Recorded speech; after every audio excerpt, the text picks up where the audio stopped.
All right, good morning, Dad. Good morning. Today is Wednesday, September 3rd. How you feeling? I'm feeling fine now. After a couple of coffees, I'm feeling pretty good. Is there a new global order that is here now? um, well, we're seeing it. You could say, in essence, what we've been talking about ever since we began these podcasts. It's the emergence of a new global order and the death throes of the old one. That's the theme. That's the reality. And today, I guess, not necessarily today, but the SCO conference in Tianjin, followed by the 80th anniversary of the defeat of the Japanese in China. Those are milestones. I mean, that's what it really is. It kind of puts it provides us with a visual, um, you know, a good sharp image of where we are in this process, of the emergence of the new world order. I wouldn't be surprised if in future history books we'll see pictures of these events. Again, of the military parade in Beijing, and of let's say Modi, Putin, and Xi, standing together. All these things symbolize in very vivid form where we are. This is the new world order. We can see it now. We know it's there. We know it from the various events. We know it from the trends. We know it from the statistics. But we can see it with these images that are coming out of Beijing and in Tianjin. Right. So if we had like a loading bar for the new world order, are we at like 80% now? When can we say that it's the end of the US led order? Do we have a point historically where we'll look back and be like, that was it? You mentioned the Munich Security Conference once where we had somebody break down in tears and says, this is the end of the international rules-based order. Right. And, It was the actual organizer of the event. Right. right. Yeah, that's another. Yeah, that's another milestone that you can point to. I think So there's are no we question about 70% there? it. I'm not going to put a number on it. We're well on our way. Who knows how far it's going to go and exactly what form it'll take in the end. What other countries may join it. The real big news is, again, where we got again, sort of visual confirmation, again, in Tianjin in particular. The real big event, I think, is India's declaration of independence. Because, remember prior when Trump was talking about putting the secondary sanctions on all purchasers of Russian oil, I remember saying, well, perhaps the weak link here is India. We don't know what they're going to do. They possibly, like earlier when the first round in the economic war, China stood very firm, just said, no, absolutely no compromises. We're not going along with this. But India actually played along to a certain extent. And India has always been, until recently, one of the least, or maybe the least enthusiastic member of BRICS. So it wasn't clear. But Modi made it clear, and the Indians themselves, overall made it clear. No, we are an independent nation, and we are not a vassal of the United States, unlike those European countries. Right. That might go down as one of the sort of the worst foreign policy decisions made for the United States. It's it's amazing that we thought we could get away with it. I think the problem is because we were able to exercise influence over the other vassals, like the Europeans and Japan and Korea. We were able to flex some muscle, and we wanted to get some wins here at home that we thought we could do the same with India. But it was just Right. horrible miscalculation. Yeah. No, a terrible blunder. And again, going back to just the visual representation again, the images that we're seeing, we have this wonderful contrast that has been commented on, by other analysts. The contrast between Trump in the Oval Office with the European leaders, arrayed before his desk like a teacher before his pupils, and then the images of the various leaders, standing side by side in Tianjin and in Beijing too. I think that, again, it just provides this wonderful contrast. And I think those images are going to make it into the history books. Right. Trump is giving us a lot of these images to contrast, as well as with the military parade. You know, he tried to go all out on this big military parade for the 250th anniversary of the U.S. Army. It was embarrassing. I saw some clips coming up again because of the parade that China had, and just in comparing the two. And then you see China's just precision and size and might. It's like, wow, now that is truly impressive.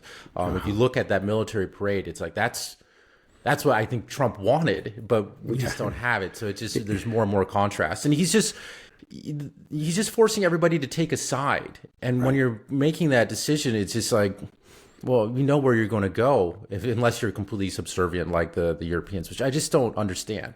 But when we talk about milestones, I think what we're looking at is when there's recognition within the West that there is something happening, that there's a world order changing. That's what we talked about the Munich Security Conference, where the guy broke down in tears, because this was finally a recognition from the West that like, it's over, it's ending. But Western media has always kind of downplayed BRICS, poo-pooed it, don't give it much coverage, we don't talk about it.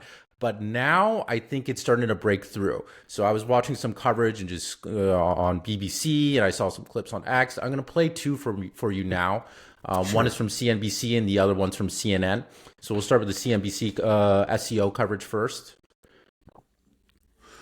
For my money, if the Chinese, the Russians, and the Indians get together in any form of alliance that is economic and around the edges military, there's no way that the Americans can compete in the 21st century. We might as well go home. The entire theme of American history in terms of diplomacy has been to avoid the combination of foreign great powers such that we would not be able to confront them economically or militarily. That is why we got involved in the two world wars. That is why we were cautious in Vietnam. And I'm afraid to say that if there's one takeaway from this, it's that China could not have dreamt of a better moment, both in terms of the visual and in terms of US trade policy. And then let me show you one other clip as well. This one's from CNN. This is just to show, and BBC also had coverage over this, so it's not just one person's opinion. It's more widespread. So here's CNN. Here in Beijing, North Korean leader Kim Jong-un has just arrived at a massive military parade with Chinese leader Xi Jinping and Russian President Vladimir Putin. This is the first time ever that the three leaders have appeared on the global stage together, and the world's media is here watching. For Xi, this is about more than just unveiling new weaponry. It's about showing off a new global order with Kim, Putin, and other world leaders from countries including Iran, Pakistan, and Myanmar.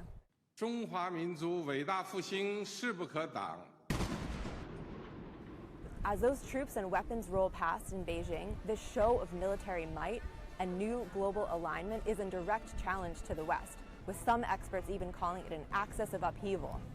And as U.S. President Donald Trump unleashes chaos with his global trade war and shaky attempts to end the war in Ukraine, Chinese leader Xi Jinping has a message. China is ready to step up as an alternative leader to the United States. Okay. So yeah, have you seen any open recognitions like that from Western media before, that there is a new real player in town? Yeah, I think you can contrast that with, for example, the BRICS summit meeting in Kazan a year ago, and the absurd lengths to which the Western media went to actually avoid mentioning it. And when they mentioned it, they didn't even say what it was. It was, essentially a meeting or something that Putin called. There was clearly a blackout. The orders had gone down not to talk about this, but yeah, they have to talk about it. And there is an awareness of the disaster in U.S.-India relations. We saw that first clip that you showed. He was discussing that. But, there are others. I mentioned John Bolton, and actually there have been many, many very critical articles, say this is a blunder. There's a recognition of that. And there's an attempt to pin it all on Trump. But I think we have to remember, Trump he himself has to share a fair amount of the responsibility for this. But he is actually he is an embodiment of a trend, of a long series of decisions that have have created what we see today. It's not, let's not fool ourselves. This didn't begin with Trump. It's accelerating under Trump, but it didn't begin with him. There was a disaster, of course, of the tariffs on India, but that was preceded by an even greater disaster of the sanctions on Russia. And I would, point to actually three events, I think, that really have shaken the world and are, they're seismic shifts that have brought us to where we are today. And, the first is that those sanctions that the U.S. imposed on Russia, with the full confidence, that they would destroy the Russian economy. It was clear, right? You go back and just read all the statements, and there was just a great deal of optimism. There couldn't be any other outcome. And of course, it just failed miserably. But then the second one, I think another, is that the launching of the economic war against China earlier in Trump's current term. And, 145%, whatever, those got rolled way back. And it just became clear, again, people got scared. They realized how dependent we are on China. And yeah, it just, all of these, I think in particular these three actions, but you can point to many, many others, show that the hegemon, has lost control. And there are alternatives. And in this new order that was just maybe like, BRICS, you could call it a talk shop a decade or more ago, it no longer is. You can see them. These are people that have been drawn together, and their partnerships are becoming increasingly solid and comprehensive. Now, I know, like early on, I remember seeing these reports going way back, because there was, the Chinese and the Russians were drawing together, even long before the SMO, going back to the 2000s. But there was just all these very confident, very smug articles that would appear in Western media that say, well, they're natural enemies. We don't need to worry about this. I think there was also actually a very famous clip of Joe Biden, just poo-pooing the idea that the Russians and the Chinese could ever get together and present. He was scoffing at it, and people laughed. And now look where we are. It doesn't take a genius to see that persistent hostility against all these great powers is going to result in bringing them together. And we've done it. Again, it's just like it doesn't take somebody who's steeped in diplomatic history or has gone to has a degree in international relations to understand that. It's just common sense. But this common sense is something apparently that the U.S. leadership lacks. Yeah, well, I think it's just, we can't let go of the idea of American exceptionalism. We can't give respect to other countries, because in some way, if we give them respect, I think in the minds of many of Western leaders, that's an admission that you are not all powerful. You're not supreme. You have to behave this way. But it's just, and you still see that rhetoric constantly, let me actually play two clips. So I played CNBC and CNN. Okay, let me add one comment very quickly, because I think what you said is very, very true, and it's a very important point. And I think that, again, let's go back to those contrasting images of Trump in the Oval Office with the European leaders arrayed before him, and then the various other leaders of the great powers in Tianjin standing shoulder to shoulder. That has been, essentially the relationship that the U.S. has adopted vis-a-vis the rest of the world, is that, it's like we are the teacher and you are the students. And that's the language that's used. I hear it again and again, malign behavior. They must be punished. This is the language of someone who is, not in an equal relationship, not talking about a rival, but, someone who is, regards himself as all powerful, or, as the one in authority, vis-a-vis those people that are subjected to his authority, those nations that are subjected to his authority. And that's a language, you can see it. And that's, you're right. It's just like we're incapable of actually talking to the other side as an equal, maybe with different interests, whatever. That's right. That's the way the world works. but you do understand that they have their other interests, and that, to make a deal, you do have to try to understand their position and compromise, and you can't just dictate terms. But it is this insistence on dictating terms, which again very much precedes Trump. Trump is just, he just does it in a particularly, blatant and, ham-fisted fashion. But it's been there for a long, long time, really ever since the unipolar moment. The consequences are what we're seeing. You just unite the rest of the world against you. Right. I mean, this is just the consequence of our rhetoric here in the United States, that just we pumped U.S. exceptionalism and U.S. supremacy into America nonstop for as long as I've been alive. That's just been the de facto stance that everybody adopts. And without, you need to have humility as a nation, especially when you're a powerful nation. I believe you really need to adopt that. But we don't have any of that. And I think Trump is a perfect embodiment of that. No humility, all, pride and braggadocious behavior. And we painted ourselves in this corner. We painted ourselves in this corner by telling ourselves that we were the best because we are just Americans. It's like the Israelis painted themselves in the corner because they said we're the chosen people. And like, well, look where it's getting you. You need to be able to show some respect to other people. It's just such a shame. But I think that's really that ideology, that process, that thinking is what got us to where we are today. Is just we have to destroy this concept of American exceptionalism. And now that we are a U.S. hegemon, like all we can do is just we can't. It won't let us give respect to other people because we are supposed to. Our sense of being is to be primal, to have primacy, to be the only powerful one. That's all we know how to operate and think. That's why we're in such a mess. Hopefully we can break out of that mindset. That's why it's great seeing, some recognition that there are real powers. Maybe we should be a little bit careful and, tread a bit more lightly and talking to these other countries. But that's not the case still within, I think, Trump's mind, and still many Americans. And I think that's embodied very well in this Fox News clip. I'll play it for you real quick.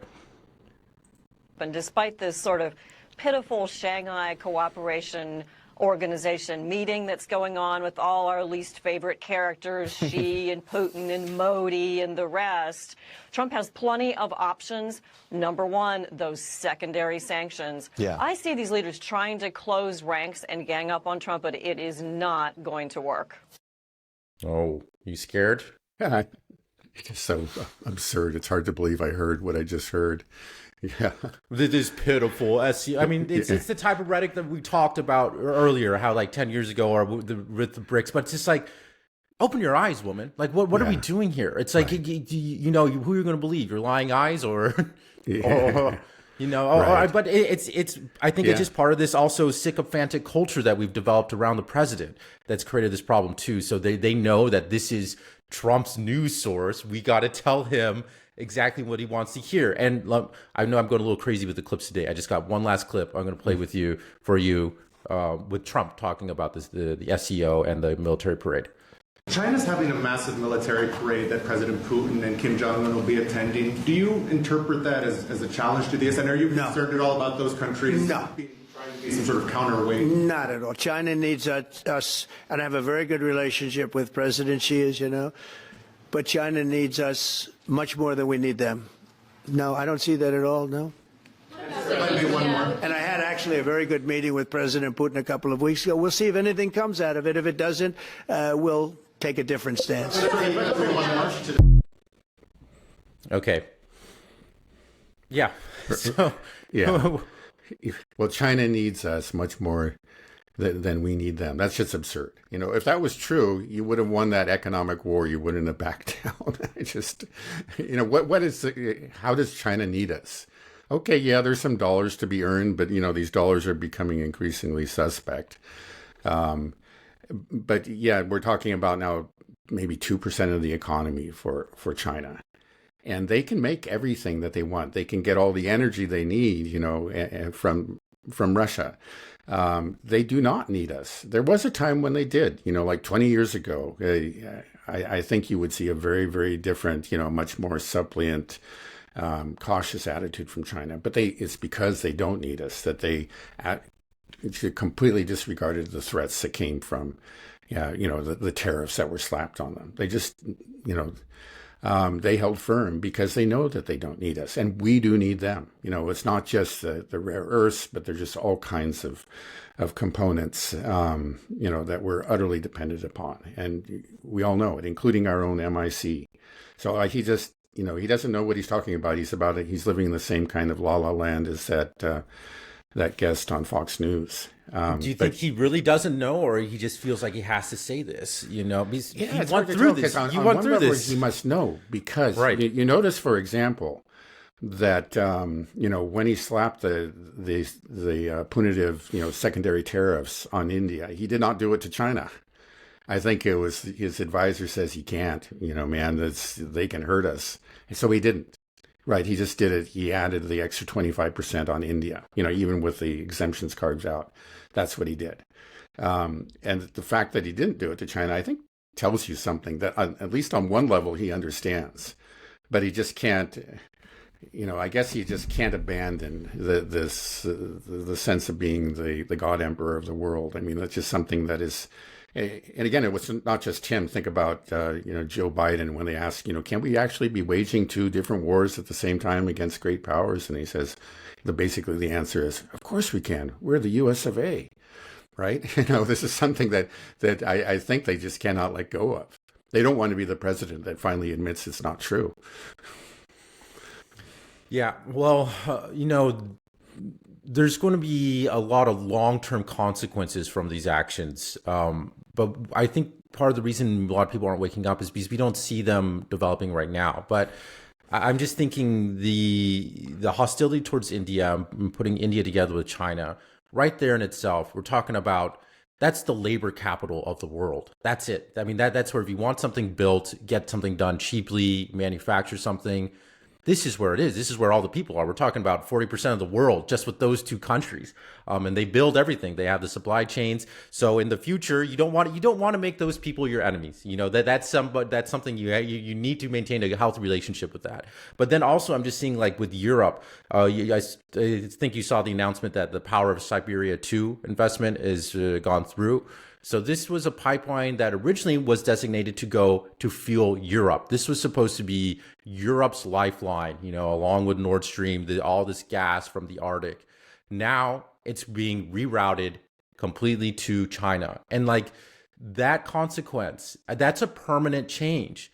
Once that pipeline and that infrastructure and that investment, you're putting in billions, I don't know how much money it's going to cost, how much time, but that's a huge investment. That's not something that you're going to change. This was something that was supposed to be for Europe. This was supposed to fuel Europe. And now it's going all to Asia. And it's just like, what did you guys do? They have already felt the damage from this, Europe has, but they shot themselves in the foot for the next 50 years, 100 years. Like, how are you going to industrialize again? You even if you change your policy now and you say like, okay, wait, let's get that gas, but it's like, sorry, we have this contract with China now. We've been trying to sell this to you, and you blew it up. You blew it up. You sabotaged yourself. So it's just, just these consequences. I don't think we fully understand the weight of them because they will be played out over the next century. The rest of my life, I will see the consequences of this decision, of these horrible decisions.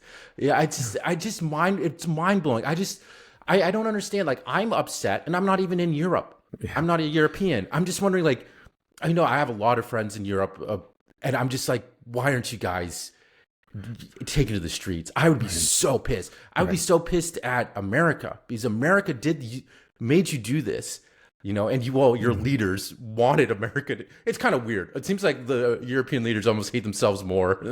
They want this. I just don't get it. Yeah, no, it's hard to understand. It's almost like a kind of a suicide pact in Europe. I think the consequences are very long term. You're completely correct. There are two things that we can look at again that I think tell us what the future, the energy future of Europe is. And, first is the destruction of the Nord Stream pipeline. Now, that was such a monumental event for so many reasons. It was an attack on Europe's very critical infrastructure. That's one thing. And there just was no response. You say, what's going on here? It's just the lack of dignity, of concern for their own sovereignty. I mean, it's really mind-boggling. That's part of it. But then, this is something that, the Russians see this. They had invested many billions, tens of billions of dollars, along with European companies, by the way, right, in building this pipeline. It took years. It was a gargantuan struggle. There were all kinds of efforts to sabotage it politically beforehand. The Americans were always putting pressure, trying to sanctioning companies that were involved. But it was finally done. It was done, thanks to the efforts of the Russians and actually the Germans under Merkel. It was done. And now it's blown up. And you say, well, are we going to even try to do this again? This was just a gargantuan effort, and it ended. We saw how it ended. And, when you look at these projects, these multi-year, multi-billion-dollar projects, a company or a government has to have some sort of assurance that this is going to succeed and that it's going to be in place for a long period of time. Otherwise, there's no point in doing it. So just tell me, I can't, even if like the Europeans,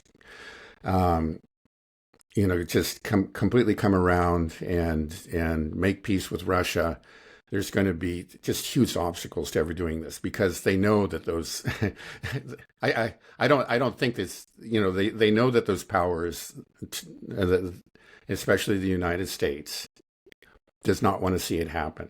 Again, the U.S.'s opposition to these pipelines actually goes way, way back, like to the 80s and, I think even earlier. And with that, they just say, well, this is a part of the world that just doesn't, whatever we do just ends in grief. And then here in the East, it's different. We build these pipelines, they're successful. We build another pipeline, that's successful. The Chinese help us and they're just amazing at building infrastructure. We know how rapidly they can do it. Why? Why even mess with these Europeans? Maybe they're starting to mumble things about wanting us to come back, but we're not interested anymore. I think that's what we're going to see. Right.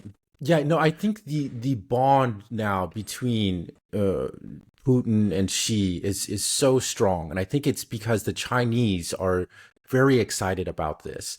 It's because something that you told me, and it's just how that Russia's always been oriented to the West, and really that's always been Putin's position, which is strange because if you're just an average American or European, you wouldn't know that.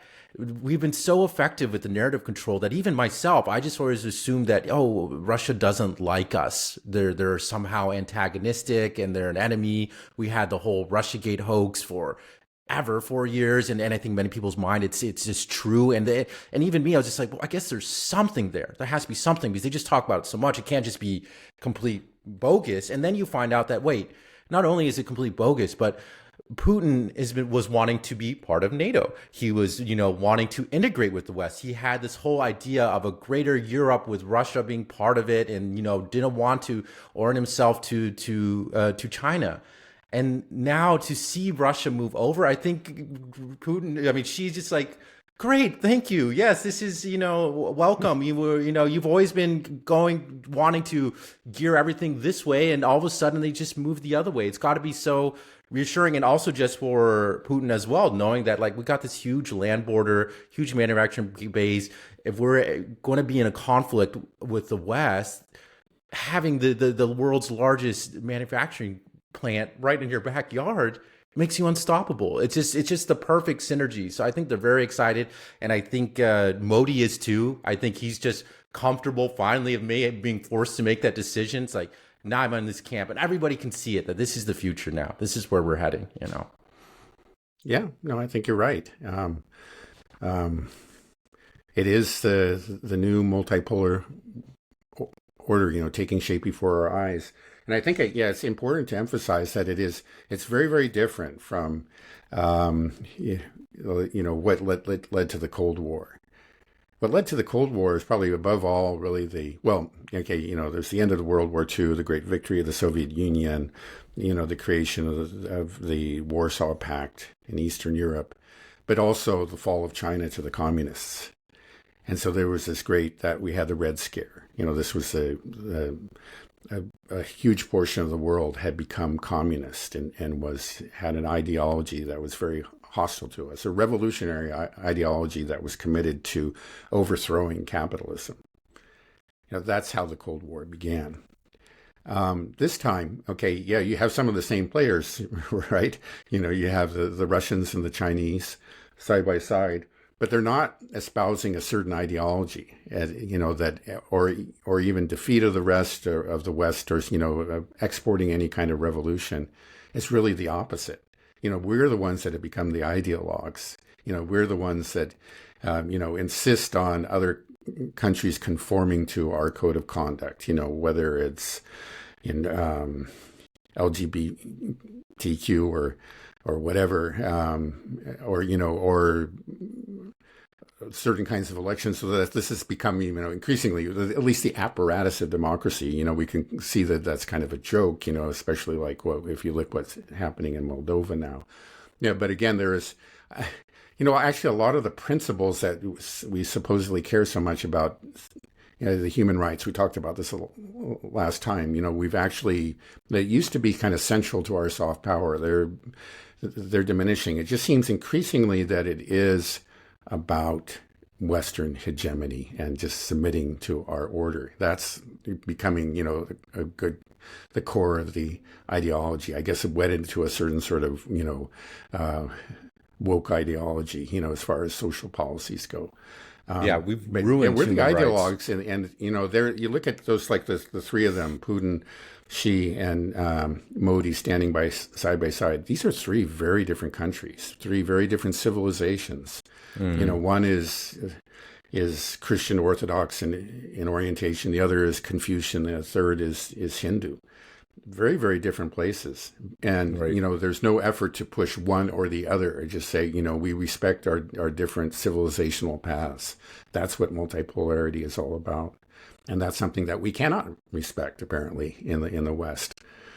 Yeah, it's funny because we always like to talk about diversity, but we're the least diverse people. We're like, no, you have to, at least when it comes to ideological thinking, like you have to adopt the Western mindset, or else, our progressive liberal democracy, or else we're going to bomb you. And whenever they start talking about human rights, whenever the West does, I'm like, okay, well, who are we going to bomb? Because human rights is just a pretext to go invade somebody and kill people and violate people's human rights. I mean, it's such a joke now. I mean, how can we even say the word human rights when we have Gaza ongoing? It's just, I just, the hypocrisy is just laid so bare. I guess what's sort of astonishing to me is that we still continue to engage in this hypocritical behavior. It's like, you have eyes, you have ears. What's happening here? I don't know. And, I really, seeing that picture, like you said, of all these world leaders together, Putin, Modi, Xi, that's what I want us to be doing. And this is one of the reasons why I was a bit hopeful about Trump, because he showed a willingness in the first one. He met with Kim Jong-un. He would meet with Xi. That was a lot of people's knocks, like, oh, he would talk to Putin. It's like, well, that's what we need. We need somebody that's willing to engage with all these leaders instead of just dismissing them, being openly hostile to them, talking down to them. Like, this is not what I want to see. It doesn't make me feel good, and it's not a good way to move forward in the world. But Trump was somebody that it seemed to be somebody that's good at making friends. But this time around, it's like he's been captured by the neocons. He is all about preserving U.S. primacy and the image of the U.S. as the global power in the world. And he seems to shut anything else out. And we had this open. Did you see that tweet? Because this just shows his sort of petulance, childish behavior. Mm-hmm. He said, when the military parade and everything's going on, he said, "Warmest regards to Putin and Kim Jong-un as you conspire against the United States of America." I saw And then that. you- That's just absurd. Yeah, no.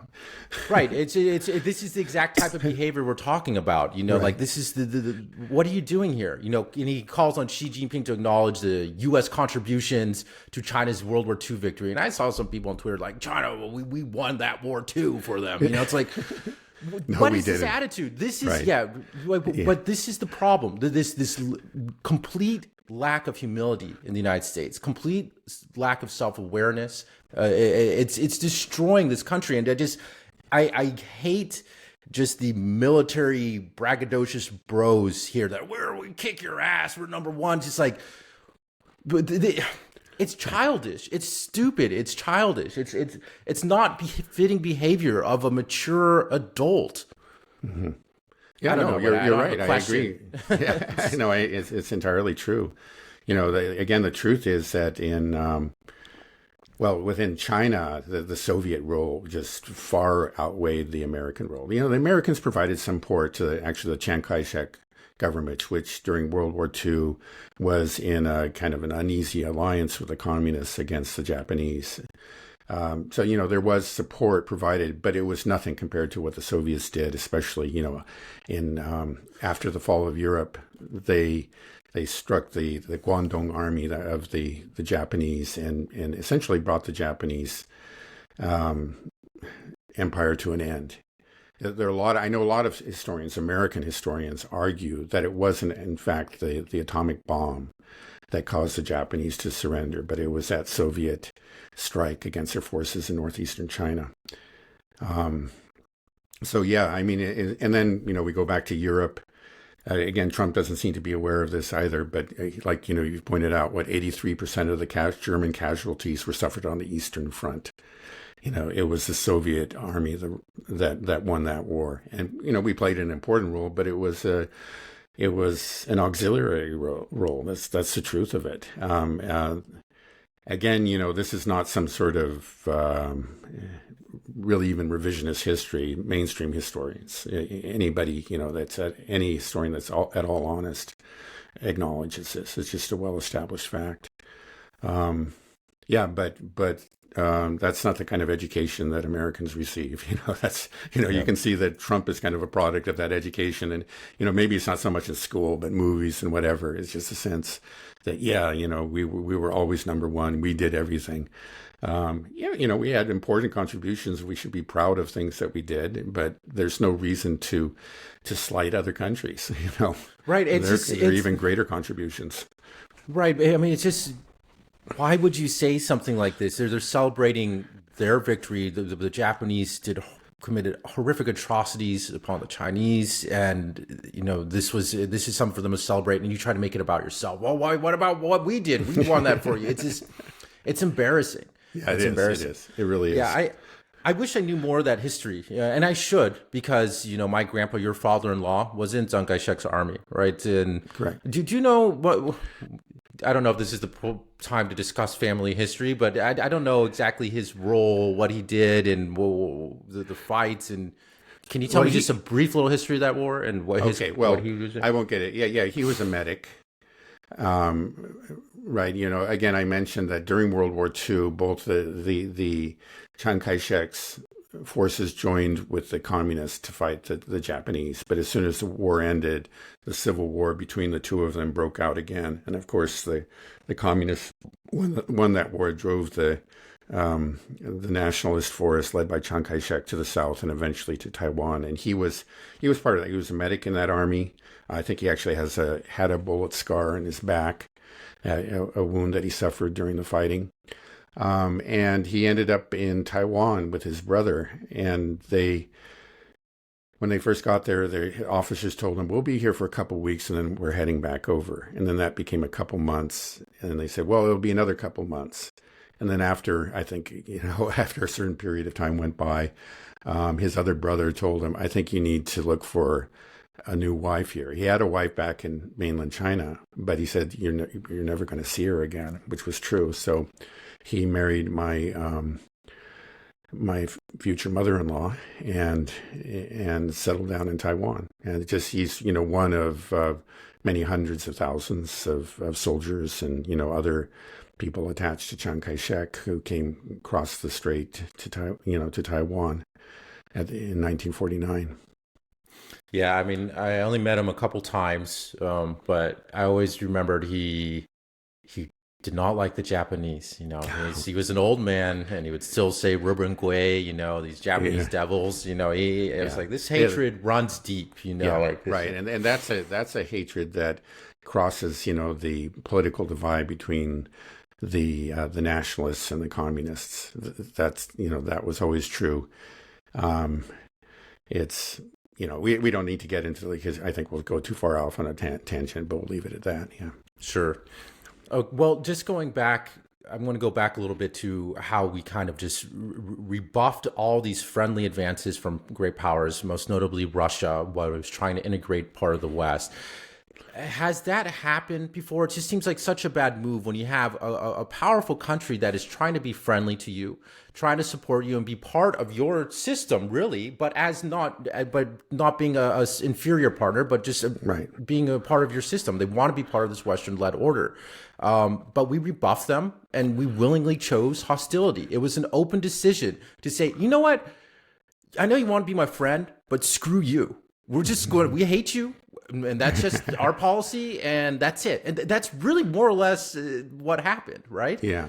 Off the top of my head, I can't think of any analogous situation in the past. I'm sure there is if you go deep into history, but I think the problem is there's two things. There was this sort of residual anti-Russian hatred that was always there.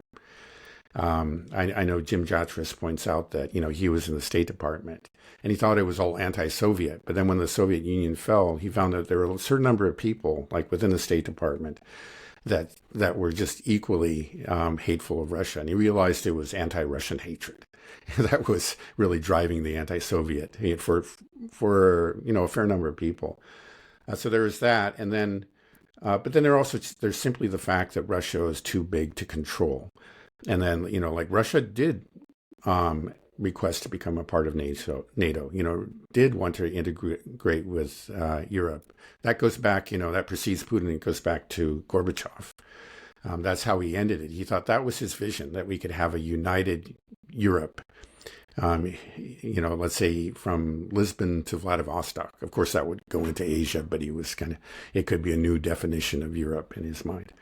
But I think it's just like the geopolitical analysts in the U.S. said, it's like if we bring them into NATO, then we're no longer top dog, or we just don't have the control over it that we have now.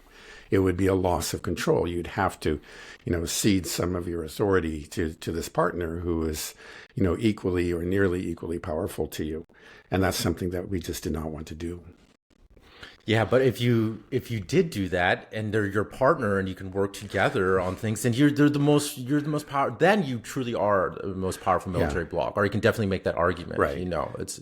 Yeah. Well, don't you want a partner that can contribute? Because these other NATO partners can't contribute. It's like, great, well, we got Kosovo, or Serbia, or Finland. Who cares? Well, to this day, there are people that argue, within the State Department. I think that, I forget the guy's name at the moment. I think Eldridge Colby, who says, we should just bury the hatchet. And I think J.D. Vance may be in this camp, too. We should just bury the hatchet with Russia, patch up things so that we can be much stronger vis-a-vis China. And that, that makes sense. But I think that, that boat sailed a long time ago. There's no reason. The Russians are not going to believe us. They already have a very, very, very strong strategic partnership with China, and they're not going to abandon that. It's really working for them. It's too late, guys, But it would have been sensible if, like, back in the 2000s, we worked towards that. It would actually have been very much in the interest of the United States to develop some kind of partnership with Russia, but we didn't do it. Yeah, in a way, I'm kind of glad that we didn't, because that maybe that would have created a more dangerous world. If Russia's part of NATO, then we're really looking at something potentially. Then there might be the hubris to think, okay, now it's time to take down China. I love the fact that we have, like you said, three distinct civilizations. We got India, China, and Russia with three different, core religions and cultures and ethnicities. That really, for me, just feels like it makes a safer world. I'm just afraid just the optics of it isn't good if you have just Russia and the United States and Europe. It's just like, okay, here's the whites subjugating the rest of the world and dictating. Here now it's like, no, this is truly, diverse. This is truly, I think, more representative of the world. And if these three distinct cultures can get along, then that means we should all be able to get along. Yeah, no, I think there's a lot to be said for it. And in many ways, it's also a realization of Alexander Dugin's vision, of his Eurasian vision. Again, for the longest time, he was really fringe and people didn't take his ideas seriously, but he said that there really should be an alliance between these different civilizations. And he felt that, again, it was Western civilization that was the dangerous one, the one that, the ideologically zealous one that wanted to export its way of life to all the others, and the other civilizations, to protect their own ways of life, needed to band together. I know I'm simplifying things greatly, but that's essentially the argument he made, and it was generally ignored. It was out there on the fringes for a long time, but it's just turned out to be true. That's the way we're going. And yeah, no, I think there's every reason to be hopeful. It's just I think it's made more rapid progress than any of us could have hoped for, like even 5 years ago. Yeah, I want to be part of that world. I hate that I'm rooting for it, but we're excluded from it. Because we're it'd part be great of the if West. we could join it. We could become humbler and whatever, but we just saw no signs of doing that. Those clips that you offered. Just tell us there's just too many people in charge. That I think you look at that, like that woman on Fox News, it's just incapable of recognize what's going on. It's just like they forever will be living in that other world. Right, they're like laughing. That's pathetic. All of our favorite people. It's insane. Okay, well, is there any other big news story to cover, or if not, I'll want to ask some question about armies. Okay, yeah, go ahead with your question about armies. So yeah, I was thinking, one of the stark things that is being exposed during this time is just how these global powers conduct war. And what we're seeing is that Russia conducts war by destroying a military, destroying an army. And the United States, it's always been kind of confusing how we conduct war. We beat up on third world countries. We do insurgency, counterterrorism, but it's not so clear. We haven't fight conventional wars or against pure armies. I haven't seen that in my lifetime. And then you have Israel, which just seems to be, just genocidal, bombing civilians, assassinations, just wanton, it's just barbarism. And yeah, I just wanted to sort of open that up to you and just sort of, can you compare how these powers conduct war and what that sort of means for their future? What you can draw from their power based on the way they conduct these wars. Yeah, well, I guess, maybe I'll start off with the U.S. in a way. That's the big question mark, is how would the U.S. conduct a war against a peer or near peer adversary? Because it hasn't done that in roughly 80 years. World War II was the last time that it fought that kind of war.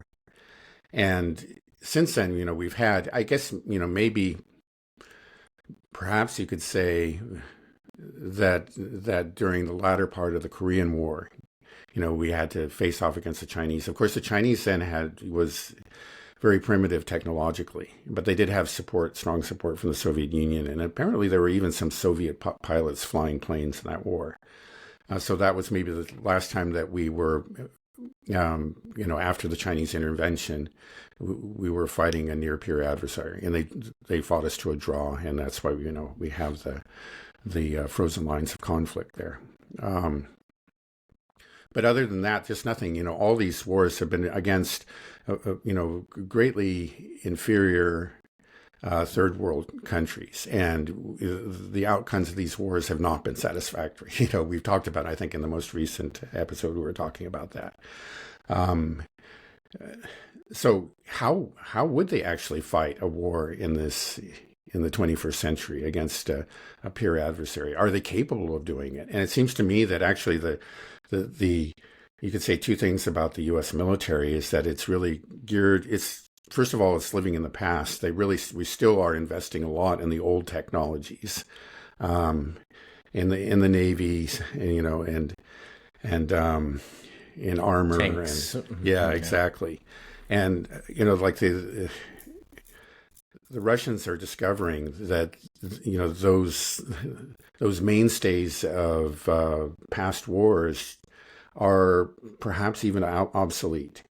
Again, like tanks and other armored vehicles have disappeared from the battlefields, on the Russian side during the last couple of months. And I think it's because they found they kept on trying to make them work. But they haven't. Maybe there is some way to make them work. Maybe they can have some sort of supporting role. I don't know. They are still manufacturing them. So they must believe that there is some sort of role for these tanks, but it seems to be gone. And okay, well, aircraft are important, but it's basically as launch platforms for missiles. You just don't see them flying over, with very few exceptions, over the battlefield because air defense has become so much more effective.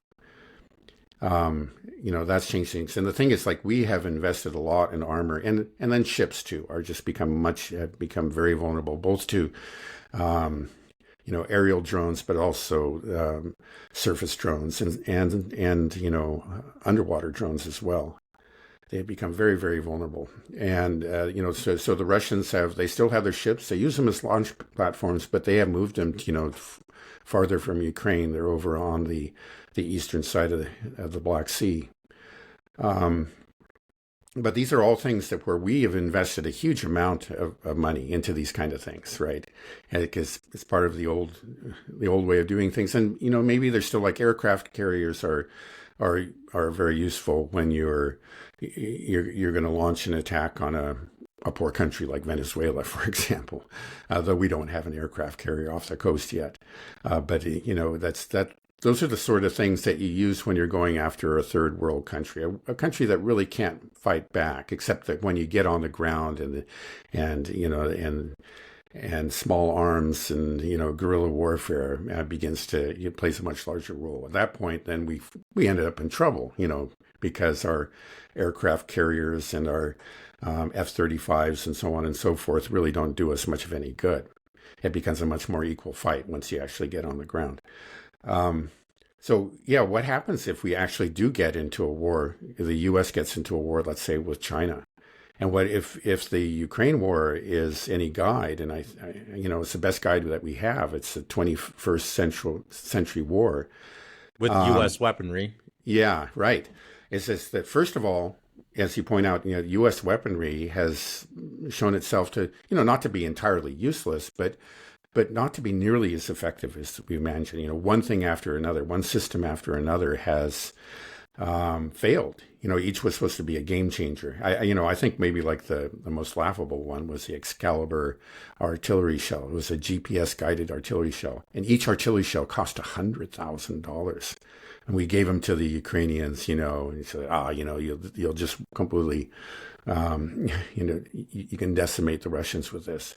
It was just from the start, it was the Russians jammed it. It was completely useless, these $100,000 shells. And that's just, one in a long string. We've gone through it before, so we don't need to go through it. But weapon system after weapon system has proved to be inadequate in this war. And but then the other thing is that it's a war of attrition. Our military doctrine was just geared to these rapid short-term conflicts. They're supposed to be decided quickly with overwhelming power, in the first couple of weeks. That's been our doctrine. And now, in Ukraine, we're well into the fourth year of that war. And actually, it turns out that, obviously wasn't decided rapidly. And then it was your staying power, maybe above all your military production capabilities that turn out to be decisive in these kind of wars. And are we prepared for that? And I think the simple answer is no. We're not even close to being prepared for that. So we're in a real bad state. Again, we still can overcome a lot of these very poor countries. Now, I think in the case of Iran, okay, we did successfully carry out that mission. That has to be said. There's some question about maybe the Iranians cooperated with it. I don't know. But let's just assume that we did. We did manage to suppress, or their air defense had already been suppressed by Israel, and that, these B-2 stealth bombers penetrated successfully and dropped their bombs on their targets. Okay, that's success, but this is one off. It's very brief, and immediately we wanted to get out of it. And I don't know that it's just Trump. I imagine the Pentagon wanted to get out of there quickly for all the reasons that were said. And we had to actually accept that the Iranians would strike one of our bases as a deal to get out of it. And they struck it effectively. There was denial. I remember in the first couple of weeks, they didn't do any damage. There was one stray missile that hit just an empty part of the base and left a small crater. But then later the pictures came out that the Iranians actually completely destroyed some major facilities on that base. And we had been given warning. And that just tells you, okay, Iran is not, you can't call them a pure adversary. They're a country that is poor, a lot poorer than they really should be because of all the economic sanctions we placed on it. Yet they managed to develop some, very impressive missile technology. They're fighting, they were geared towards, even with all their disadvantages, they made the intelligent decision to fight a 21st century war. And it showed, like the Houthis, again, they are the very definition of poor, the poorest country in the Arab world. And yet they have managed to impose this blockade on the Red Sea and cause real damage to the Israeli economy. Again, very, very poor, but they are using 21st century tactics and technology. And our 20th century, behemoths, well, they are actually vulnerable. Let's not forget that scene of that aircraft carrier that had him take an evasive maneuver. I think that right there captures something, the new reality. So anyway, this is, I'm talking about the U.S. Now, the Russians, as we've pointed out before, they're fighting a very different kind of war than the Israelis have been fighting in Gaza. I mean, again, it's just like the level of civilian casualties is way, way, way, way down by historical standards. It is a war, between armies. Now, on the Ukrainian side, there is, I have to say, there has been a deliberate effort to target civilians.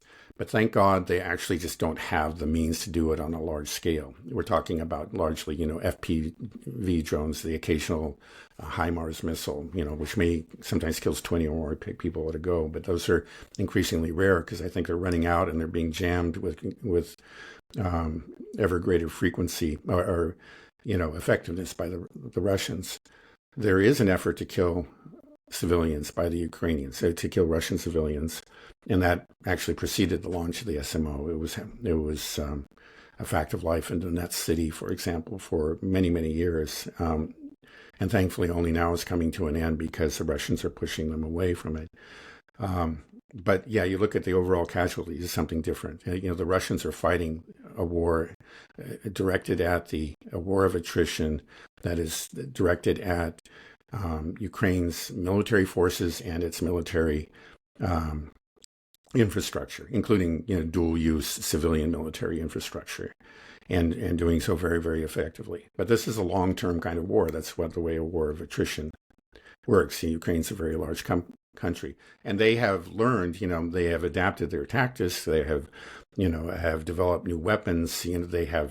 They were behind when it came as far as drone technology was concerned at the beginning. Now they're ahead, and the Ukrainians are acknowledging this. So yeah, they know how to fight a war in this century, at this time. Now, the Chinese haven't fought a war since 1979, when they invaded Vietnam, and they were, right then, at that time, their army was very, very primitive. But they have, of course, the new China is just a completely different China. It's a technological and manufacturing behemoth. It is the titan of the world. I think we've mentioned in the past, what is it for every ship that the U.S. shipyards can produce, the Chinese can produce 275 or something like that. Right, 275 to 1, right. Right, extraordinary. And I think you'll find similar ratios for all kinds of things, everything from drones, which have become so very, very important. I would say drones are like 1,000 to 1 in favor of China. Right. And actually, like if you look, just go back to the Ukraine war, the one reason the Ukrainians are still in this war is the drones. And the drones are something that they have developed themselves. It's not Western technology. With Chinese parts. With Chinese parts. You're right. And so anyway. China's really keeping Ukraine in the fight. I don't think people realize that. Yeah. Well, I know the Russians are also getting Chinese parts too. But, but the fact of the matter is, all parts are Chinese. So it's just got parts. Those kind of components. Yeah. So they haven't fought for a long time, so we don't know. It's hard to make a judgment as to their fighting capabilities. But first of all, they have this enormous military-industrial complex that just completely, outproduces ours. So the Russians have outproduced us, by a ratio of 3 or 4 to 1, all of NATO, by NATO's own admission. And then you just, raise that by an order of magnitude, at least for the Chinese, probably 2 orders of magnitude. I mean, so it's just, there's no contest. If we get into an actual war of attrition, there's just no way. And especially in our case, because so many of our weapon systems are actually dependent on Chinese components, and we're going to be cut off, right? So you can an opening salvo can do some damage, maybe for a week or two, and then it looks to me like that would be curtains. And then another thing that's happened is, of course, because of this very close relationship, which very much extends to military affairs. Between Russia and China, that that the Russians are telling the Chinese, what they've learned especially about Western weapons and U.S. weapons, and how they have figured out, the ways to neutralize them. So, just to give you one example, like the Americans have been reluctant to give too many ATACMS to Ukraine because they want to reserve some for China, basically, for the Pacific theater. And the Russians have learned how to neutralize ATACMS, well over 50%, close to around probably 90% of the time they can bring them down.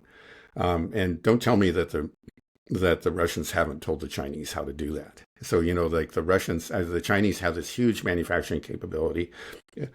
They're probably the most lead the world now in, not every field of technology, but probably the majority at this point. And they are, they're getting this very, tailored intelligence from the Ukraine war that, tailored to their needs, an eventual war against the United States. So it looks to me like they are going to be in a very good position. And I don't know why people like Eldridge Colby actually want to engage China in a conflict. I think you just have to admit it's too late.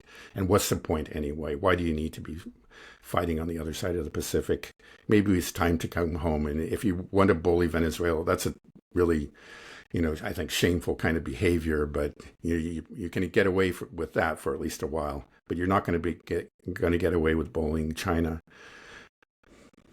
Do you think that a good reason that the U.S. military was actually never really designed to fight armies has to do with our relationship with Israel, because it's more of these geared towards more primitive opponents, third world countries, counter-terrorism, insurgency type of operations, and we never really built and prepared ourselves to fight an actual war with a real power, with a real military against an actual army. Instead, because the way that Israel, they don't fight armies, they fight the people of the region. And that's kind of feels like what the U.S. has adopted, we don't engage in an actual war where we fight an army.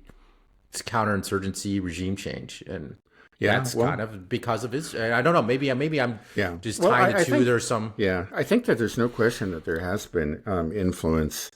There are so many people that admire Israel, look to Israel as a as a model. And it's hard to believe, but that's actually true. I remember a friend of mine from way back said that he admitted just getting the vicarious pleasure from Israel's exploits. There's this sense, I think going way back decades that, the U.S. ties its hands, it just doesn't take off its gloves, but the Israelis, they do take off the gloves, and isn't it wonderful? The neocons, it's been pointed out by, more than one historian that part of what drove them and shaped their thinking was Israel and its ways of fighting war. And so that neocon influence, I think, probably does work to bring our approach to war closer to Israel's. I think there's no question about it. Right. I mean, when we have that image, we say that Israel's our unsinkable aircraft carrier, and they're in these constant conflicts with their neighbors, and they're using our weapons, our technology. Then it's just sort of natural that you would begin to gravitate and gear your MIC to fight Israel's wars, because that's kind of what we've been doing. And so it's just. I don't want to put everything on Israel. Obviously, it's our own decision, but just so many things. This relationship with Israel has poisoned the United States in so many ways. It's destroyed us. I think militarily and just morally is obviously the biggest one. It's been a huge drain economically. I just want this relationship to end. I think it is. Everything is changing. I know we've been saying that ever since. That's why we started this podcast. Is just because we were talking about things are changing. But what's frustrating for me is that I see the writing on the wall. Many people do, but it takes time. I don't know if I just wake up one day, I'm like, oh, it's here. Now we're in the multipolar world. It's just this slow, gradual change. And I'm just wondering, there will be these events though, that will just be just like what happened in the SCO and the military parade. There's just all these little events that give just another injection to reality. 1% more of the world has accepted the multipolar world, has realized this. There goes another 1%. It's just, I think that's what we're going to expect. Do you think it'll just be this continuation of just these types of developments that won't engage, but won't be an actual war? Or do you think we needed a real war, a military defeat to firmly enter into the multipolar world and say, okay, this is it. The U.S., you're no longer top dog. Sit down. Everybody knows it now. You lost, in a straight up war in a humiliating fashion. That's the thing. If we go to war with China, it's just going to be, okay, you're done, or we blow up the world. Those are the two options. Well, it may be that. It may be the sinking of our fleet in the South China Sea, something like that. Maybe off Venezuela. Let's see what Venezuela's saying. Yeah. Well, hey, no, we took out that speedboat.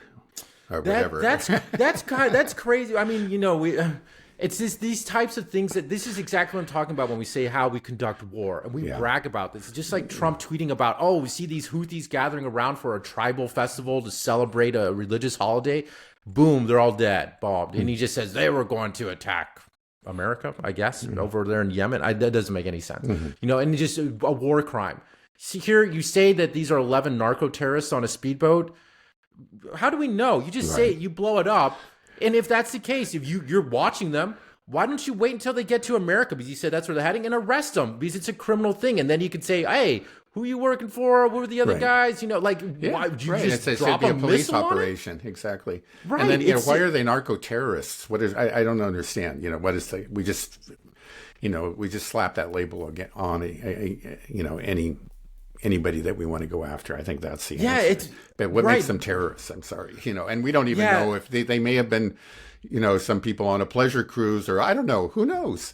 Exactly. maybe they We were don't drug know. smugglers, but yeah, just deal with them like you normally deal with drug smugglers. Right. Well, don't isn't blow that, them out isn't of that the way water. better?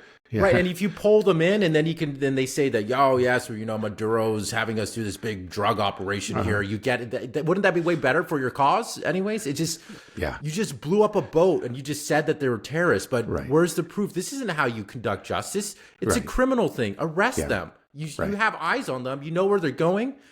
And by the way, can you take a speedboat from Venezuela to the United States? That's a long speedboat ride, isn't it? Yeah. I don't know where they were even supposed to be going. I don't know. That would be the a whole long way. thing. It's fishy, It's just, right? It's just emblematic, though, of U.S.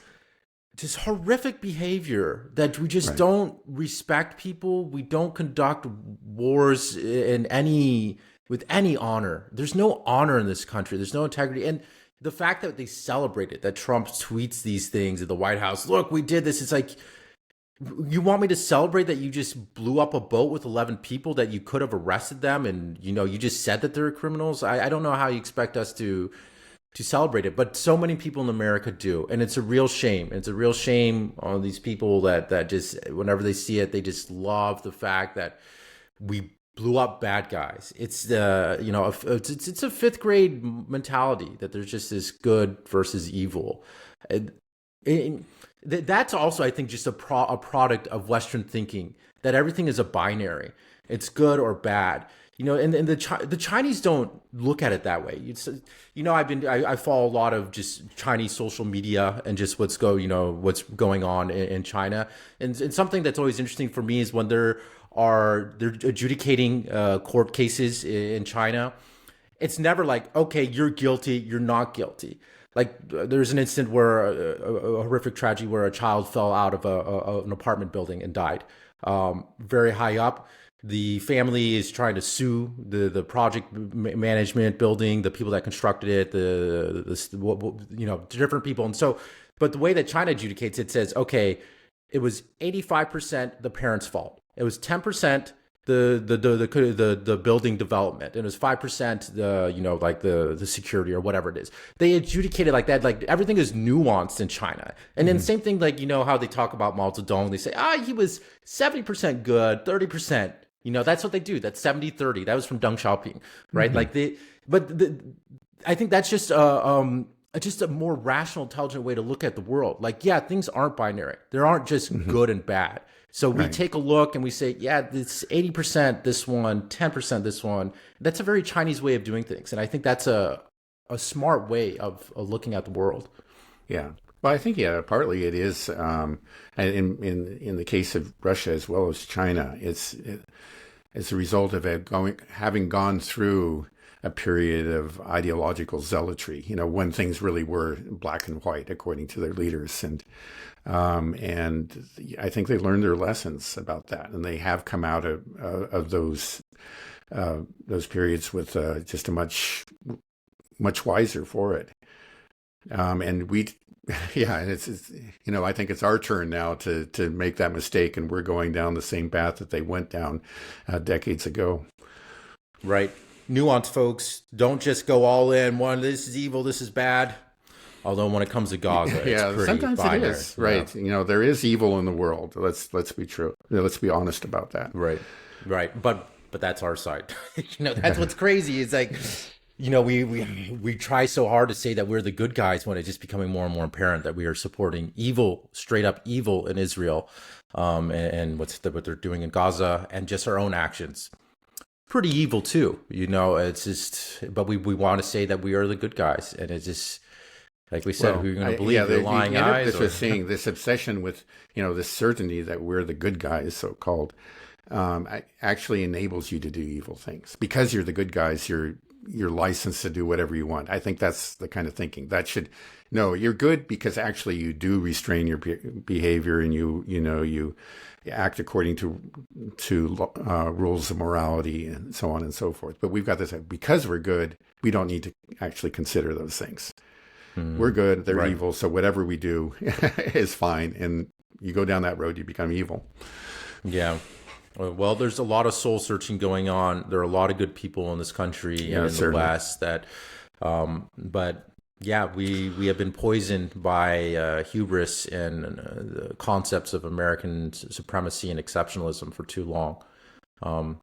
Got to break free of it, and it's going to feel good. Humility doesn't have to feel bad. You know, it's nice actually. Yeah. I think having a humble approach, because then people will judge you accurately for your actions. People appreciate humility. It's how you get respect. Yeah, it would be a burden off our shoulders if we just really would. laid the empire down. This whole notion of hegemony and moral superiority. You just Right. join, yeah. We'd Yeah, have I mean, a lot more friends in the playground. Right. Yeah. And it's just, I just want America to say sorry. And it would just be so beautiful to see some humility and apologize for what we've done to all these people in the Middle East, just throughout the world, South America, Asia, everywhere, and just have some recognition. You know, we always we apologize for historical sins nonstop. You know, we'll talk about slavery and just how we need to atone for these things. And it's like, well, okay, I understand. It's good that we understand that and address it. But we got problems going on right now. We can, we can't change the past, but we can change what's happening right now. So just stop this evil stuff. And instead of trying to derive your morality for atoning from sins of your ancestors, Okay. Anyways, Dad, we're well over an hour, so I think we can end it here. Okay. All right. Have a good rest of your day. Yeah, you too. Thanks for the chatter. Okay. Bye-bye. Bye.